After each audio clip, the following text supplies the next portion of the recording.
Then Republican Texas Congressman Jeb Hensarling.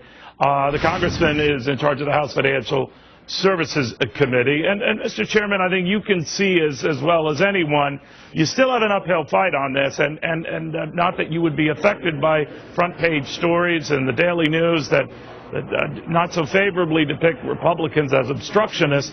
It is weighing on some of your colleagues. Is it weighing on you? Well, Neil, what I know is we've made one offer to the Democrats. We made a second offer. We made a third offer. We made a fourth offer. Now, we don't negotiating, but we do get tired of negotiating with ourselves. And yet we have a president who has said he'll negotiate with Iranians and he will negotiate with Syrians and Russians. He just won't negotiate with Americans who happen to be Republicans. I mean, from the very start, what House Republicans wanted was to grow the economy, to see what we could do to try to keep the harm from Obamacare going throughout our economy and our families. Yeah, but that's where they stop you, Congressman, and fairly or not, they say, well, you can quibble all you want, but we're not going to renegotiate a law that is now the law. And they're saying, you know, elections have consequences, 2012 has consequences, and you have to move on. Well, now, I'm just curious that in the court of public opinion, which you're quite right to say shouldn't matter, right now it is mattering, and some of your colleagues are getting cold feet. And I mentioned Scott Riddell of Virginia, who said, you know, he wants just a clean and simple CR, continuing resolution, that can get your party past this and maybe fight this other fight another day. What do you say to that? Well, what I say, Neil, is it's our constitutional duty. We have the power of the purse. It's not the power of the rubber stamp.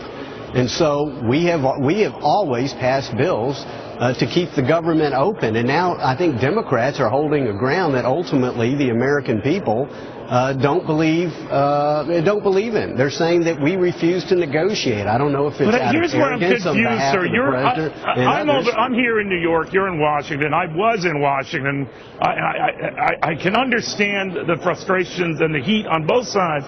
But someone has got to give here. I don't know who, when, how. I don't know what the middle ground is or what. But would it be? Put four different offers on the table. No, I understand. And you have. You've gone from defunding it to delaying it to maybe looking at delaying key provisions of it. Each time the Democrats say no, they say no because they say it's the law of the land. It's too late for that. If that is their posture, and they're not going to give an inch on that, presumably. You don't want to give an inch on this. I'm no rocket scientist. This looks like it could last quite a while. Well, then maybe they will suffer the wrath of the American people, because the last offer we put on the table was, listen, we don't like the health care law. We think it ought to be delayed. I mean, the administration has delayed it many times itself already, including the employer delay. And today, the small business... Very good point. Very good point. We've had delay after delay. We've had 1,100 different waivers. So in many respects, today proved it wasn't ready for prime time. Thousands of people basically got, there was a system that they spent 3 years building and it crashed in minutes. Okay, so we understand that they believe it's good. We don't think it's ready for prime time. But, Neil, it basically now came down to this. If we're going to have Obamacare, let's apply it to everybody. We know this was a law that was born with all kinds of special interest provisions and sweetheart deals. All we're saying is, listen, if big business is going to get a 1-year break, shouldn't their workers get the same break? And by the way, there is no way it's acceptable to the American people for the president to give members of Congress a special benefit that's not given to the American people. That is totally unacceptable.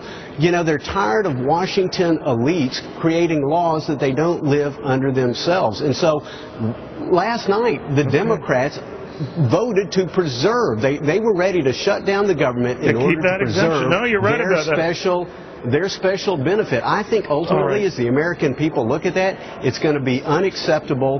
We hope that the president will come to the table so that we can work together to improve the economy and take America off the road to bankruptcy. Well, hope springs eternal, but thank you, Mr. Chairman. It's always good to have you. Thank you, Neil. All right. He does raise a good point here in that there have been a number of delays in this law by the administration, by leading Democrats, including the employer mandate and the small business online app, countless carve-outs for businesses and individuals and groups.